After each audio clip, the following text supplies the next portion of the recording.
My daughter sent me a Father's Day card, but it was addressed to someone else.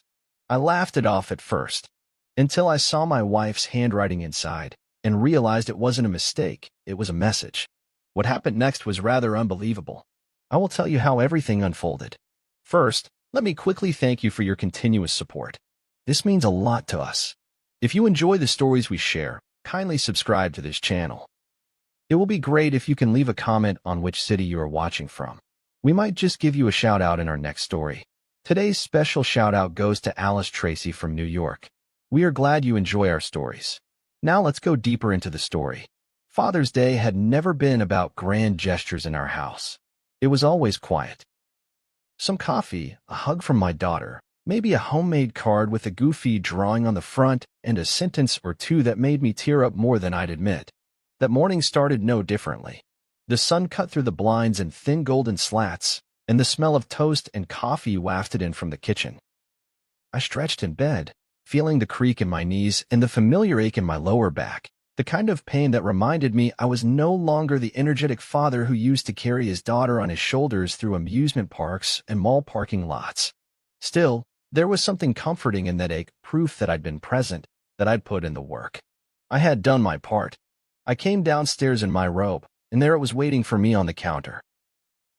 A little Hallmark card, pink and gold, with tulips and cartoon sparkles printed across the front. To the best dad, it read in curly letters. I smiled. It was exactly what I expected. I picked it up, turned it over like I always did, searching for the scribbled signature, the telltale heart drawn over the I in her name. But the envelope gave me pause. It wasn't sealed. And then I noticed the handwriting. It was my daughter's, sure, but the way it was addressed didn't make sense. It said, "To the best Uncle Dad." My eyebrows lifted. I let out a short laugh, thinking she must have been trying to be funny. Maybe it was some inside joke I'd forgotten. Maybe she was teasing me for always being the fun uncle type of dad. It didn't sting at first. It genuinely made me chuckle. I called out toward the kitchen. "Hey, what's this mean, Uncle Dad?" But no one answered. The clink of dishes had stopped. I sat down, flipping the card open, expecting her usual message about how I worked too much, but still made time to help her with math, or how I always knew the best shows to binge watch. Instead, I read a message that didn't belong to me. The words were tender, adoring. "Thank you for always being there for me in a way he never was. You make me feel seen, safe, and loved." I never thought I'd find this kind of connection. It was signed with love, not by my daughter, but here was the jarring part. In my wife's handwriting, I'd recognize that looping "why anywhere," the way she always put a little swirl at the end of her words. My heart stalled. I reread the message 3 times, hoping I'd misunderstood. But the reality settled like cold steel in my stomach. This wasn't my card. This wasn't a joke. I stared at the card, frozen, while something inside me began to fracture. The realization spread through me like a crack in glass, slow, jagged, and devastating. My wife had written this message, and it wasn't for me. The Uncle Dad wasn't a joke. It was a reference, a clue. And then it hit me, my younger brother, my own flesh and blood. He had been around a lot lately, always dropping by, always finding reasons to help out around the house, especially when I was traveling for work. I had even praised him for it, told my wife how grateful I was that he was trying to be more involved with family. I felt like a fool, a blind, trusting fool. I called out again, louder this time, but the house was eerily quiet. No footsteps, no clatter of breakfast plates. I got up, card still in my hand, and walked into the kitchen. Empty. Just the scent of cooling toast and the sound of the refrigerator humming steadily, like it didn't know the world had just tilted off its axis. My daughter's bedroom door was shut. My wife's phone was missing from the charger. I stood there in the kitchen, holding a piece of cardboard that had just detonated everything I thought I knew. My hands trembled, not from rage, not yet, but from the sheer weight of what I was beginning to suspect. It was such a small thing, a greeting card.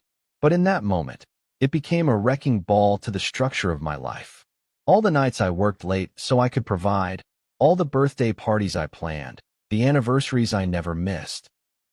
It all flashed before me, overlaid by that single, devastating message written in my wife's familiar script. I was standing in the ruins of a life I had spent decades building, and it had all started with a card meant for someone else. I didn't sit down again. I just stood there, still gripping the card in my hand like it might somehow change if I held it long enough, like the words might rearrange themselves into something more benign, something less cruel. But the handwriting didn't lie.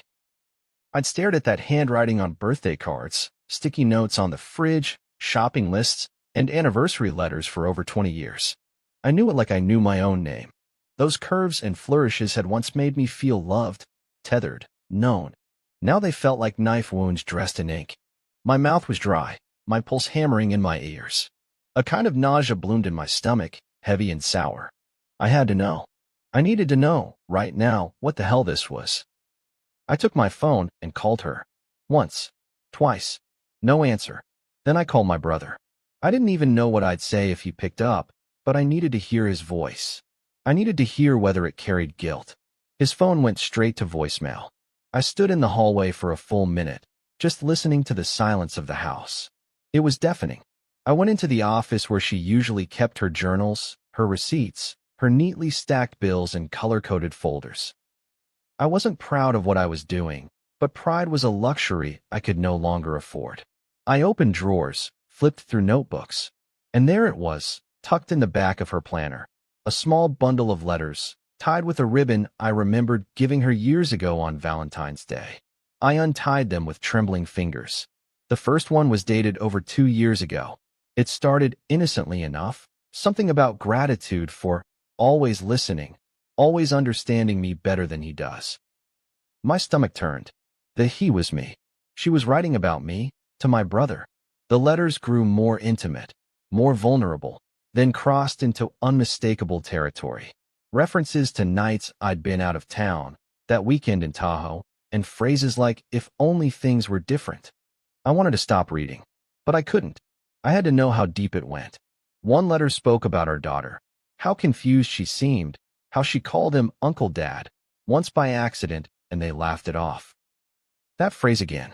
The joke that wasn't a joke. I slumped into the office chair, suddenly drained, holding the letters like they were made of fire. My wife and my brother. Two of the people I trusted most in the world. It was surreal. I kept waiting for the punchline, the twist, the moment where someone burst into the room, shouting, "Gotcha!" But it never came.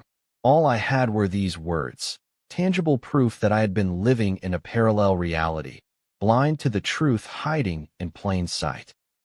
All the excuses made sense now. The lingering hugs. The quick glances I caught when they didn't know I was looking. The way she used to light up when he entered the room. A brightness I hadn't seen aimed at me in years. I couldn't breathe properly. I stood up and paced the room like a caged animal, fury pulsing through my limbs. I wanted to destroy something. I wanted to scream. But I didn't. I just sat back down and stared at the floor for what felt like an hour. All I could think about was the betrayal, not just theirs, but my own, for being so damn blind to it. I prided myself on reading people, on being sharp, observant. I ran a business built on intuition and strategy. Yet in my own home, under my own roof, I had been outplayed by the two people I had trusted with my life. Eventually, I called a private investigator.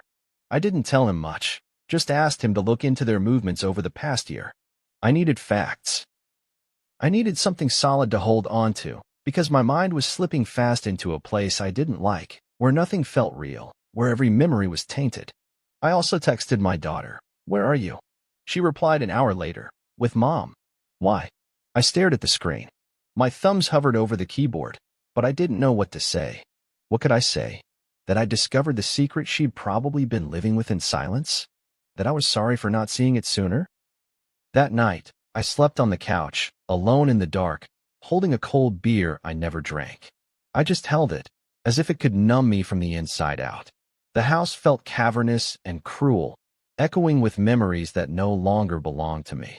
The wedding photo on the mantel mocked me. The family portraits along the hallway walls felt like they had been taken in someone else's life.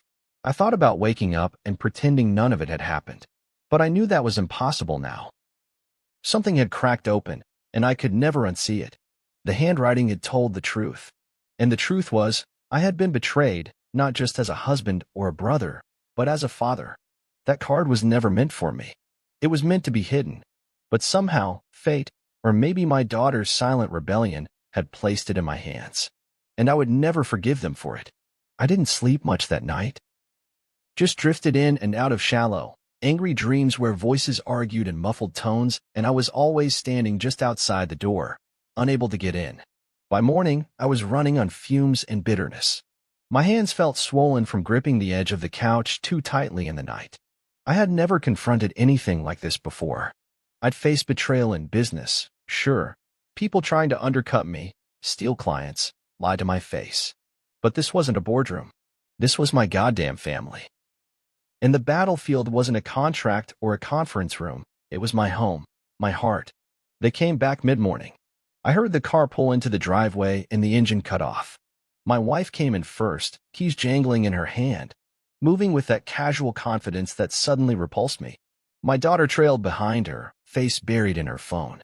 Neither of them noticed the stack of letters on the kitchen table at first. I was standing right there, arms folded, card in hand like a loaded weapon. "Where were you?" I asked. My voice didn't shake, but there was a coldness in it that surprised even me. My wife blinked, confused. "We went out for breakfast. You were asleep when we left." "I wasn't," I said flatly. "I read the card." Her face dropped like a curtain being yanked down. She opened her mouth, probably to offer some feeble explanation, but I raised the card. "I also found the letters," I added, and pointed to the table. "Do you want to sit down? Or should I just ask you outright how long you've been screwing my brother behind my back?" The room fell so silent I could hear the hum of the refrigerator again. My daughter looked up, startled. "Dad, no," I said sharply, without looking at her. "You don't speak right now. You knew too, didn't you?" She didn't answer. She didn't have to. Her silence was confirmation enough. My wife looked pale, her mouth trembling, but no words coming out. Finally, she whispered, "Please, can we talk about this privately?" "Oh, now you want privacy?" I laughed bitterly. "You should have thought about that before you used my house, my money, and my trust as a playground for your little affair." "How long, Emily? Give me a number." She shook her head. "Eyes wet now." "It wasn't like that. How long?" She swallowed. 3 years. The number hit me like a punch to the chest. I staggered slightly, catching myself on the counter. 3 years. That meant it started during our last family vacation. That meant birthdays, holidays, business trips, all of it had been a cover. I looked at her, truly looked, and realized I didn't recognize the woman in front of me anymore. "I want you out," I said. "Both of you. Today." "What?" my daughter said, stepping forward. "Dad, please, don't," I snapped, my voice sharper than I intended. "Don't beg for a version of me you've already discarded. You chose your mother. You covered for them. You lied to me, looked me in the eye every day while this was happening." She was scared. Emily cut in, her tone suddenly defensive. "This wasn't her fault. Don't punish her for our mistakes." "I'm not punishing anyone," I said, my voice calmer now. Dead calm. "I'm cleaning house." They both stared at me, stunned. I didn't raise my voice again. I didn't throw anything. I didn't break down. But the conviction in my words was final. I wasn't the man they could manipulate anymore. I had been humiliated enough. My wife began to cry in earnest, talking about therapy and forgiveness, about how confused she'd been. She said she didn't know how it started, that it was never meant to go this far. I let her speak. I wanted her to get it all out, every excuse, every rationalization. I listened with the detachment of a man watching the end of a film he'd already seen too many times. Once they were gone, I called my brother. He picked up, cheerful. "Hey man, what's up?" "You're fired," I said. Effective immediately. "I'll have HR send the paperwork." Silence. "Wait, what?" "I know about you and Emily," I said. "I read everything. You crossed a line you can never uncross." He stammered. "Look, it wasn't supposed to happen like this. I swear to God, I didn't mean to hurt you. You didn't mean to get caught." I corrected him. "And you didn't just hurt me. You torched everything we built, our business, our family. You're not my brother anymore. Don't call me again." I hung up, and for the first time in days, I felt clear. Hollow, but clear. The hardest part wasn't the silence that followed once they were gone. It wasn't the echoes of their voices in the hall or the empty imprint left on the bed where she used to sleep. No, the hardest part was the stillness inside me, the eerie calm that took over once the anger had burned itself out. I thought I'd feel relief. I expected some satisfaction in reclaiming control. But what I felt instead was a heavy, aching emptiness that clung to my skin like damp clothing. I sat at the kitchen table for hours, not moving, just staring at the lines in the wood grain, wondering how long it would take before my home stopped feeling like a crime scene. I didn't call anyone, not at first. Not my mother, who always worried more than she let on. Not my best friend, who would have told me to breathe and come over for a drink. I didn't want pity. I didn't want support. I wanted isolation. I wanted the sting of the truth to settle into my bones, because if I let it numb too soon, I knew I'd question my choices. And there was no room for that now. The truth had been delivered, handwritten, and sealed. No erasing it. The next few days were a blur of logistics. I changed the locks. Had HR process the termination paperwork for my brother. He'd been with the company since we started it, a scrappy operation we ran out of my garage back in our 20s. I'd given him a seat at the table because he was blood, not because he earned it, but because I thought loyalty mattered more than skill. That belief had cost me more than I could ever calculate. When the announcement went out to staff, there were murmurs, questions. Some people asked if he'd been embezzling, if it was criminal. I didn't clarify. I didn't owe them the story. I owed myself the distance. My ex-wife, moved into a short-term rental with our daughter. She texted a few times in the beginning, mostly practical things. Insurance info, mail forwarding, access to joint accounts. I responded when necessary, short and clinical. She tried to slide in personal notes at the end of those messages. I hope you're eating, or I miss the way you made coffee in the mornings. I ignored them. She didn't get to mourn what she destroyed. That was mine to do, and I wasn't interested in grieving with my executioner. My daughter's messages were harder to bear. They came in the evenings, usually when I imagined she was in bed, feeling guilty, replaying the confrontation. I didn't know what to do. I didn't want to hurt you. Please talk to me. I read them all. I didn't respond. I wasn't ready. I didn't know what kind of relationship we could have now, if any. She'd grown up in the same house I did, a house where secrets never stayed buried long. And yet, she'd made the choice to keep this one. Maybe out of fear. Maybe out of loyalty to her mother. Maybe because, in some twisted way, she thought she was protecting me. But that didn't soften the sting. She wasn't a child anymore. She'd known what betrayal looked like. She just chose not to tell me. Friends started reaching out. Some cautiously, others with outrage. A few had suspicions, people always do, but no one had said anything before. That angered me more than I admitted. Had they protected me or themselves? I didn't know. I wasn't ready to sift through it. My world had been split down the middle, and the debris was still falling. One evening, I stood in the garage, the same one where my brother and I had launched our business. There were still old photos pinned to a corkboard, shots from our first client meeting, a celebratory dinner where we toasted with cheap champagne. I stared at one photo where he had his arms slung around my shoulder, both of us grinning like idiots. I ripped it off the board and dropped it into the trash without a second thought. There was no nostalgia left in me for that version of him, that version of us. I hired a lawyer, finalized the divorce terms within a month. She didn't fight me on anything, maybe out of guilt, maybe because she knew she had no footing to stand on. I kept the house, the business, and the quiet. She took her things, and the woman I once fell in love with became someone I'd nod to in passing at a parent-teacher meeting, if that. The most painful moment came when I realized I didn't miss them. Not really. What I missed was the idea of them, the illusion. The story I'd told myself for years, that I had a solid marriage, a supportive brother, a daughter who would always come to me first. That story had unraveled the moment I opened that damn card. And now, all that was left was the truth. It was bitter, but it was real. And I decided then that I'd rather live alone in truth than surrounded by lies dressed in love. Weeks passed, then a month. The house got quieter with every sunrise. I found myself listening for noises I used to take for granted, the slam of a car door, the hum of laughter coming from the upstairs hallway, the clatter of dishes from the kitchen while my wife sang along to whatever playlist she'd made that week. But there was nothing now. Just the rhythmic ticking of the wall clock and the occasional creak of settling wood. I was alone with my thoughts, and they were anything but peaceful. I tried to stay busy. I buried myself in work, showed up early to the office, stayed late. I told myself I was being productive, but really, I was hiding. There's something ironic about pouring your energy into a business built with someone who betrayed you. Every spreadsheet, every meeting, every document with my brother's initials at the bottom felt like a ghost flicking my shoulder. I'd erased his presence on paper, reassigned his projects, even removed his name from the official records. But it wasn't that easy to scrub him from my mind. One night, I stayed at the office until midnight. I sat at my desk with a glass of scotch, lights dimmed, the city outside buzzing quietly through the windows. I scrolled through old emails. There were hundreds of them, short notes, dumb jokes, serious talks about company direction.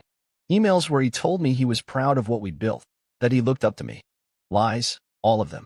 But part of me didn't want to delete them.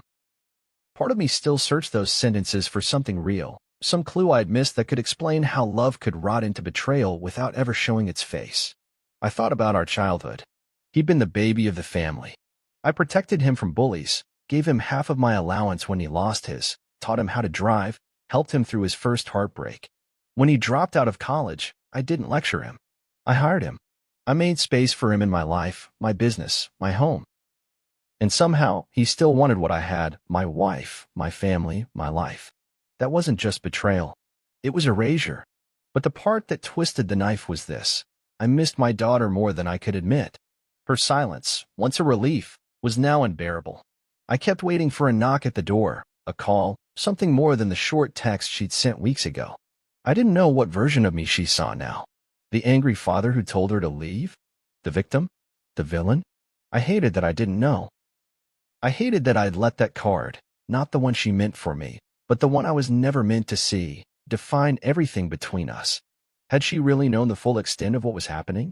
Or had she just sensed something wrong and chosen to pretend like I had, because confronting the truth meant shattering everything? I started seeing a therapist. My assistant recommended her, quiet woman, mid-40s, sharp-eyed and soft-spoken. The first session, I just sat there. I didn't know where to start. She didn't push, just waited. Eventually, the words spilled out. Not in order, not neatly, but raw and jagged and full of rage.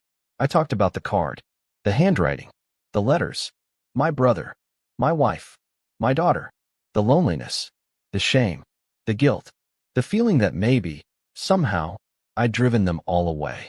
Why do you think you're holding on to the idea that this was your fault? She asked gently. Because if it wasn't, I said, then it means I let people this close who were capable of doing this. And that scares me more than anything. She nodded. It's hard to admit we misjudged people we loved. But it's not your shame to carry. I didn't respond. I couldn't. Because some part of me still believed it was. I had built this life. I'd chosen these people. How could I not take responsibility for how it all turned out?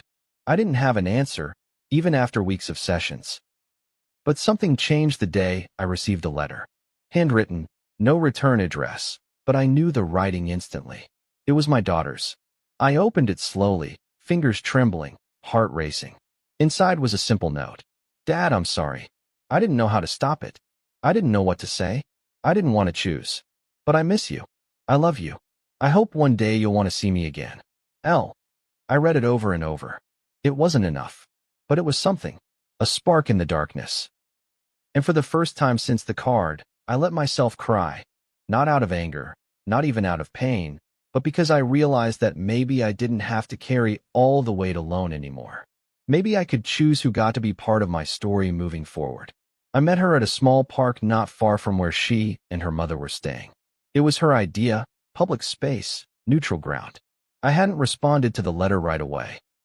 I'd carried it in my coat pocket for 3 days, rereading it in parking lots and waiting rooms, unsure what response would be right. But on the 4th morning, I woke up and knew. I wasn't looking for closure anymore. I was looking for clarity. If there was anything left between us worth saving, I needed to see it in her eyes. She was already there when I arrived, sitting on a bench beneath a maple tree. She looked older than I remembered, heavier around the eyes, posture a little guarded. She stood when she saw me and smiled, hesitant. I didn't rush to hug her. I needed to see if the sincerity in that letter carried into the space between us now. "Hi, Dad," she said softly. I nodded. "Hi." There was a long pause where neither of us knew what to do. Then we both laughed, quietly, awkwardly. She gestured toward the bench, and we sat. The park was quiet. A father and son tossed a frisbee in the distance. A woman walked her dog. Life went on, even when yours fell apart. "I'm glad you came," she said. Her hands fidgeted in her lap. "I almost didn't," I replied, not unkindly. "But your letter, it felt real. That's all I ever wanted. Honesty." She nodded, biting her lip. I didn't know how to handle it. What was happening between them? I was scared you'd hate me if I said something. I told myself I was protecting you. "I get that," I said. And I did. But silence is its own kind of betrayal. I needed you to be my daughter, not their shield. She looked down. "I know. I'm sorry. We talked for a long time. About the months I missed, the therapy sessions she'd started too, the guilt she carried and how it gnawed at her. I didn't forgive her, not fully. Not yet. But I understood her better. I saw her as someone trying to make sense of chaos she never asked for. In that way, we were more alike than I wanted to admit. She asked if I wanted to rebuild something with her. I told her I wasn't sure what that looked like yet. But I was willing to try, one coffee, one walk, one uncomfortable conversation at a time. That seemed to be enough for both of us. Later that week, I visited my father's grave for the first time in nearly a year. I brought that card with me, the one that started it all. I didn't read it again. I'd memorized every curve of every letter. But I wanted to leave it behind, physically, spiritually. I laid it at the base of the headstone and stood there for a long while. "You always told me to be the bigger man," I said aloud. "But I think sometimes being the bigger man means knowing when to walk away." There was no response, of course. Just the wind rustling through the trees. I drove home with the windows down, music low, feeling a lightness I hadn't known in months. The house was still quiet when I got there, but it didn't feel haunted anymore. It felt like mine. Every corner, every photo I hadn't taken down yet, every echo in the hall, it belonged to me now. Not as a shrine to what was lost, but as proof that I had survived it. I made dinner that night. One plate, one glass, no distractions. Just me and a slow, steady peace settling into the spaces where pain used to live. I wasn't waiting for forgiveness or reconciliation or revenge. I wasn't rebuilding the past. I was building something new. And this time, it would be mine alone. If this story moved you, resonated with something you've experienced, or made you reflect on the boundaries we set with family, make sure to subscribe for more raw, real-life stories of betrayal, resilience, and personal growth. Share your thoughts in the comments. I read them all and your voice matters here. See you soon in the next story.